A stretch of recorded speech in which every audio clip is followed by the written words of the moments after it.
right. Well, we are to the Q&A section. I want to highlight a couple of things. The resources are available at horizons.net. We've got a COVID-19 a resource center. It's at as soon as our website comes up, you can click on COVID-19 resources, and you're going to find these at the top of that.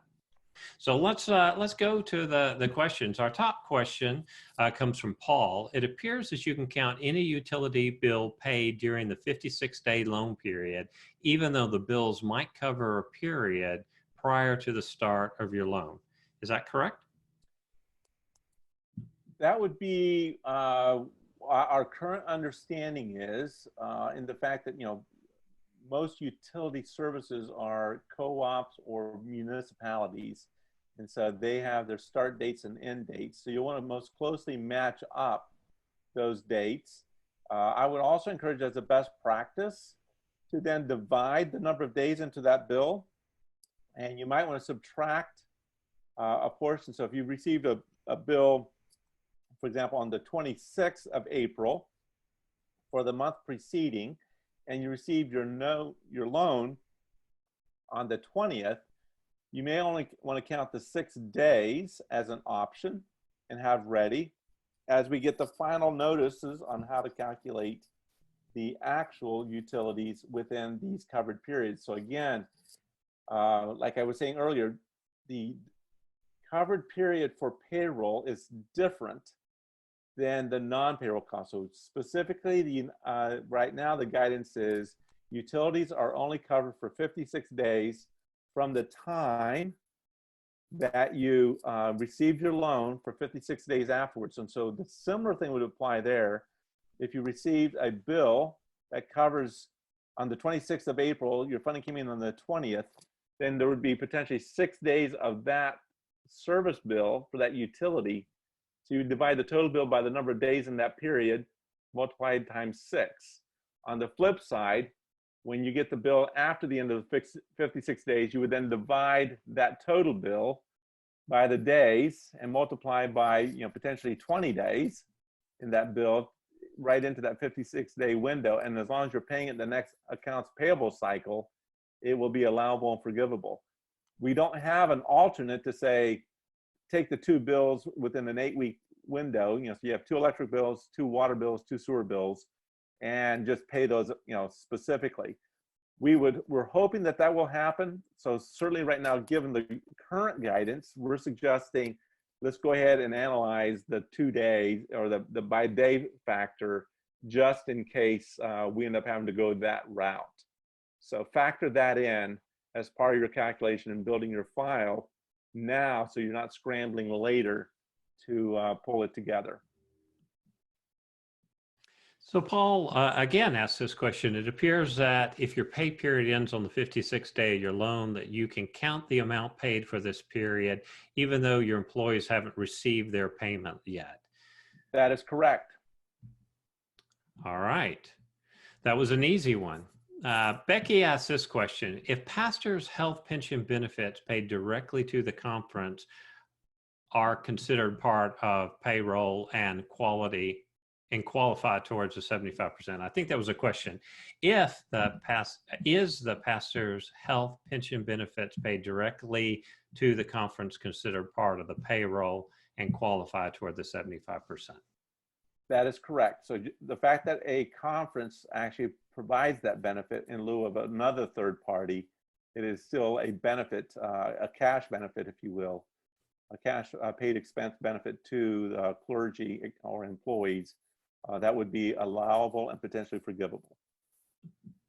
All right. Lamy is asking this question. We have a monthly payroll on the 24th of the month. Will we need to prorate that payroll for the second month, or can we pay a regular payroll early and meet the 56-day deadline? You've actually covered this in great detail in your presentation.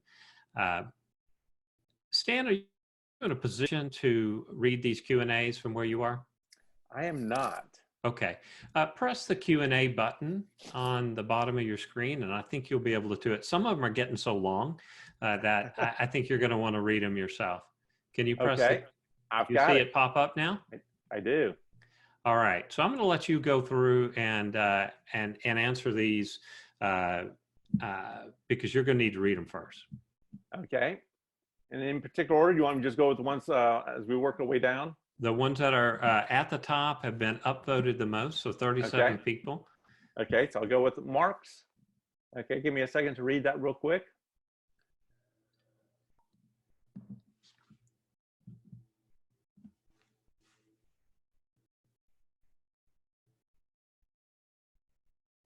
I think we've covered that question on how to calculate payroll when it's a split pay period.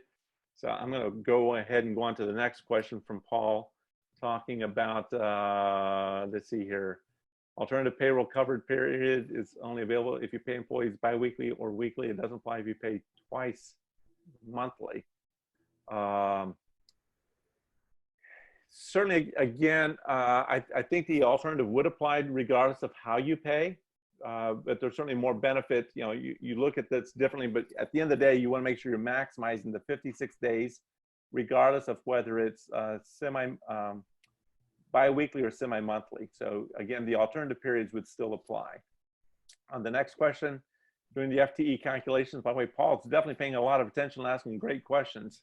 It appears that you use the hours for which employees are paid, even though those employees might have actually worked fewer hours. That is correct. You're base it on what they're being paid. That is correct. John asked a question on the first page of the application, asked for the total number of employees. So again, we've talked about that, but it is the total number of unique employees on page 1, and they'll also ask the total number of unique employees at the end of the period, which is different than on further down when we start looking specifically at FTEs. So both are being requested. The total number of unique employees, the number of beating hearts, or the number of unique Social Security numbers.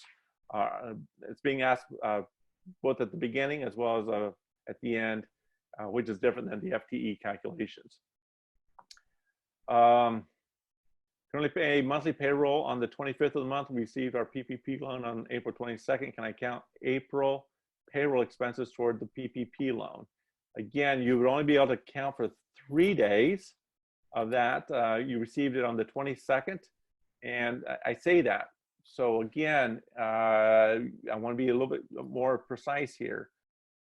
The period of when an employee earns the pay versus when they get paid, it also needs to be calculated in. So if you run a pay period, and then there's a week or 10 days or 2 weeks delay from the time they have earned their check till when they get their check. So if you think about it, a lot of employers set up where you work for 2 weeks and then there's a week gap, and then you get paid, you know, the following week. So you almost work a month before you get your first paycheck because they're in arrears a week, 10 days. You'll want to look at when did they actually earn the pay versus when they got paid. So I want to be careful how I answer that because if they're getting paid on the 25th of the month for the existing month, then they're getting paid 5 days in advance of that month. So, you know, if it's April, for example, you get paid on the 25th, you're getting paid on the 25th for dates 26th through 30 of April. So if you received your funding on the 22nd, you could count 8 days, assuming that you're getting paid for the month and you're getting paid a few days early for time you've not earned yet.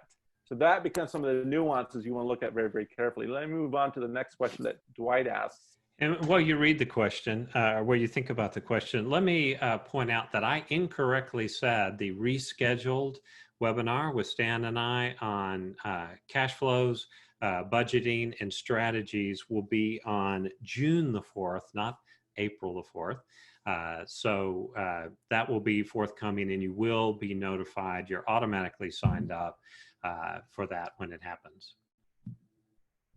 Okay, so for Dwight's question, they're stating that their PPP period ends on June 28th. Their normal pay period would be on June 30th. Do they need to pay early? No. Again, the case here is you can pay 2 days later in your regularly cycled payroll, and that will be includable and payable then. There was another question around payroll taxes, federal and state. Are they forgivable? The employer portion is not for federal. Certainly if there's state and local taxes, payroll taxes, including some unemployment taxes at the state level. But again, churches are exempt, so that shouldn't be happening unless you're some other not-for-profit ministry agency otherwise. But the employer portion of the federal income tax portion, i.e. the FICA, the Medicare Social Security, is not forgivable. Joan asks, their loan period started May 4th. We pay housing allowances and pension and health insurance on May 15th. Can we include the entire benefit amount? Again, I don't have enough information, but it looks like it's the monthly amount. Are you paying in arrears or are you paying in advance? And so that always makes a difference. So if they've not earned it yet, then you would be counting it forward. If it's paying it in arrears, then you would count the time up through May 4th, from the 4th to the 15th, which would give you 11 days. Joni asked the question, if a utility period overlaps 2 months, do we prorate it for May portion only, or is the entire amount considered to be forgivable as a May expense? So again, I've covered that already, talking about the rules for payroll and the alternative covered period do not apply currently to utilities. That could change. So right now the guidance is it has to be incurred and paid based on the period. So you would be prorating it, as I've already discussed. Bobby Wilcox, confused about the taxes. Some of us read that they are part of the forgiveness and others read they are not. The employee portion of the payroll taxes are forgivable because you need to be calculating it based on gross compensation for the employee. Out of that gross compensation, the employee is paying taxes. So if you're looking at net, you would add it back in, but the reality is we eliminate that question by simply saying we're basing on gross compensation. And the amount that the employee is paying in payroll taxes is forgivable, but the amount of payroll taxes that the employer is paying is not forgivable. Again, that's in the deck of slides. Joe, how much more time do we have to cover questions? I want to be sensitive. You'll interrupt me and stop me at a certain point. I'm going to see if we can't run these down a little bit further. Folks will drop off, but we're still holding a pretty amazing number of folks. Okay, so it appears that you can count any utility bills paid during the 56-day loan period, even though the bills might cover a period prior to the start of the loan. Is this correct? Again, we've covered that, where you'll want to prorate those based on the period date on the invoice from your utility company and then have it reflected the period from the loan period on. Marta asked a question. Ours was a very early application of funding. As requested, we submitted all W-2s. Now on the forgiveness application, we're asked for FTEs. We have several who serve as nursery attendants. We were planning to return the funds for these W-2s for 8 nursery attendants, for our regulars and for our substitutes. We obviously aren't using the nursery right now because we're not in the building, church building, for events. When we are, we use 2 attendants at a time for 4 to 6 hours per week. I'm at a loss on how to figure this for the forgiveness application. Any help would be sincerely appreciated. Okay, so here's a classic example where this is part-time employees. They're not being used because you're not holding live services and you don't have any childcare to provide services. If you're not paying them for not working, then you're not going to be forgiven for amounts not paid. So then that would create a reduction. Now there may be, again, some relief, as we talked about earlier, for preschool education. So certainly nursery workers may fall into that category where we don't have enough definition yet or clarity from the SBA. But certainly if you've not spent the money on that, then it would be difficult to be forgiven for an expense you didn't incur. So if you do plan on returning those funds, in essence, you're not using them, they're not going to be forgiven, so you're returning them, and that would be a best practice. Paul asked another question. How soon after the end of your— Paul, thank you for being the official spokesperson of the Q&A today, by the way. Yeah. So how much time do you have to file your forgiveness application with the lender? We've not been given a deadline that I'm aware of yet, but certainly the sooner the better. And what we do know is from the time you apply for your loan forgiveness, the SBA will respond within 60 days. So certainly you want to, when your 56 days are complete, I think it would be reasonable to try to get all your calculations done, certainly within 30 days. And if you can do it within 15 days, that would, that's probably wise. If it's fairly straightforward, get it done, get it in. I would use the analogy of paying your payroll taxes and submitting your 1041 annually. And so, you compute your calculations, you get your tax return ready, and then you may sit on it. If you've got a lot of taxes you got to pay, you want to make sure you do it by April 15th. If you have a large refund, you want to hurry up and get that submitted and get it cleared up and get your refund back. So in this case, if you are able to maximize the loan, you want to make sure you get it forgiven as quickly as possible, so that you don't have to maintain that on your balance sheet as a loan. But right now, I don't know that there's a deadline on submitting for that loan forgiveness. So Stan, let me interject a question here that I think is going to come up, and that is that we're submitting to the banks. It is the banks who are actually the approving authority on behalf of the CPA for the forgiveness, on behalf of the SBA for the forgiveness, correct? So actually, the loan is accepting the application on behalf of the SBA. The actual forgiveness is being held and maintained by the SBA. So the SBA will actually be granting and reviewing the documents and doing the forgiveness portion of it. The lenders will simply be accepting the documentation, which will then be forwarded on to the SBA.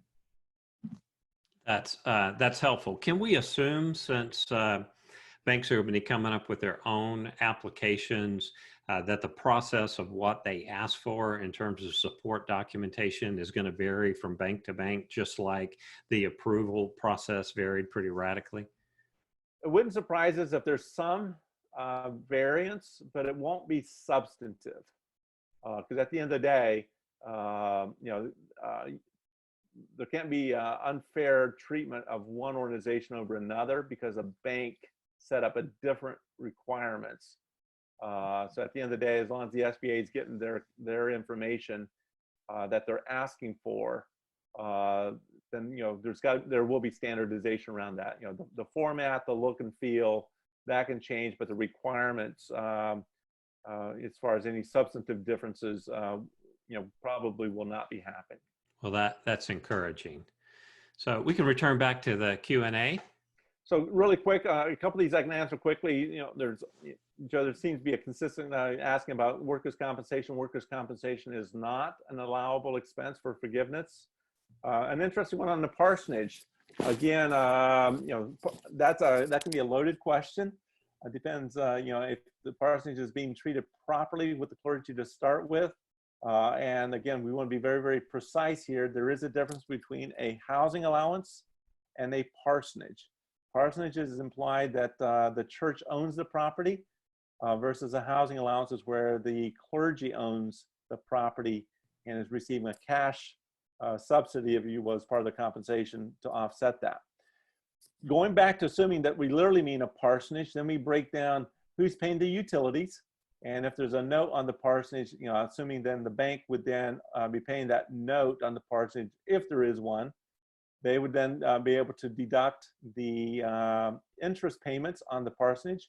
If indeed it is a rented parsonage that the church has the lease on and maintains the lease, then the church again can count the parsonage as an expense. And then the utilities go back to who's paying the utilities. If the utilities are in the church's name and they're paying it, they are certainly allowable. If it's part of the clergy's compensation and it's covered under their housing allowance, then it's already accounted for in the payroll side. So it would not be counted again on the non-payroll or occupancy costs otherwise. And I think that covers several of the questions around utilities paid. Okay, here's one unique maybe. Utilities paid via credit cards, is the payment date when the church paid the credit card bill or the date that the utility was paid? That would be deemed the date that the utilities are paid with a credit card is the date that it's considered paid. You now have an obligation to a credit card, which is a loan, versus you have indeed paid that vendor. There was another question about the alternative payroll method. Does that mean we can keep our current biweekly schedule? Yes, you do not have to adjust your pay dates. and that would be true of the alternative or just the current period or the covered period. Either way that you pick, you do not have to modify your pay periods to accommodate that. One just deals with the complexity of calculating the day rate versus using the equivalent pay periods otherwise. Well, Stan, I appreciate all the work that you put into this, that your firm has put in this. I want to share again that we have a commitment from Cape and Krause to continue as these many updates come to provide them through the channel here at Horizon Stewardship. So we're going to push them out. Those churches with PPP loans don't need to feel like they're going to have to look around for additional information. Everything they need will continue to come through Cape and Krause as the SBA drops new information. Is there anything you want to share about Cape and Krause? We've got new listeners. I know that you all are the largest accounting and audit firm that focuses purely on nonprofits in churches, that you all have partners nationwide. What else do our listeners need to know about Cape and Krause? Joe, thank you for the opportunity to share a little bit about the firm. Indeed, we are a very unique firm. We're a national CPA firm. In our practice, we've got offices in 15 large cities across the U.S., coast to coast, border to border. We've got employees living in just under 30 states. We've got our clients, our ministries in 40-some states and about 60-some countries. We work with about 500 churches. We work with 65 Christian denominations. We work with almost 100 Christian colleges, universities, and seminaries. We work with about 100 foundations. We work with about 200 outreach ministries, whether it's broadcast, camping, or other kinds of outreach ministries, along with we work with about over 100 international missionary sending agencies. So God has really given us an opportunity to serve the kingdom well. That's our calling. And one of the things I love about our firm is it's not just a profession. I would say probably a third of us partners are also clergy. And for us, it's calling. It allows us to marry, if you will, our passion for the kingdom, our passion as clergy ordained to serve, licensed to serve the church and denominations broadly, and to bring in the accounting expertise to really help organizations steward their resources, to be in compliance, to have best practices, to really be lighthouses in our communities, to point truth. And so we're just delighted to partner with you, Joe, and Horizon Stewardship because we have this common goal of making a difference in the kingdom and making a difference in churches. And so that's why we love working with organizations like you and Horizon Stewardship, because it gives us an opportunity to have synergy and make a difference collectively in the kingdom. Thank you, Stan. I want to remind everybody one last time that on June 4th, we will actually do the webinar that we had planned for today. You will automatically be registered for that if you were part of this webinar, so you'll get a notice on that. There will be additional information that continues to drop, and we'll pass that through both Horizons.net and our Resilient Leadership series. And again, thank you, Stan, for all the effort that you put into this. And on behalf of Horizon Stewardship, we thank Cape and Krause. Thank you, everyone who participated today. We hope that you find this helpful. By 10 o'clock tomorrow, this information will be in Giving 365, and we hope that it is of great benefit to your church as you seek to maximize and provide good stewardship of this forgiveness option. Thank you very much.